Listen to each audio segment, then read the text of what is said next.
सैलाब और cloud burst से पाकिस्तान को 130 अरब डॉलर का नुकसान हुआ। मुतासिरीन की बहाली के लिए बार बार कर्ज लेना पड़ता है। वजीर आजम शहबाज शरीफ का रियाज में सरमायाकारी कॉन्फ्रेंस से खिताब।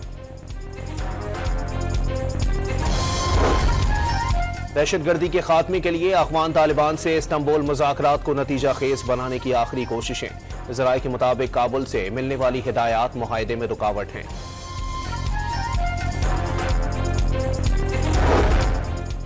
बानी पीटीआई से बहन डॉक्टर उस्मा खानम की मुलाकात खत्म। उस्मा खान मुलाकात के बाद फैक्ट्री नाके पर पहुंच गई। साबिक कप्तान मोहम्मद रिजवान ने सेंट्रल कॉन्ट्रैक्ट पर दस्तखत से इनकार कर दिया। ज़राए के मुताबिक रिजवान ने दस्तखत के लिए कई शराइत रख दी। पाक जनूबी अफ्रीका पहला T20 1 घंटे बाद रावलपिंडी में शुरू होगा। क्रिकेट शायकीन स्टेडियम पहुंचना शुरू हो गया। और जामे कराची के करीब झाड़ियों में आग लगने के बाद फायर ब्रिगेड का अमला पहुंच गया।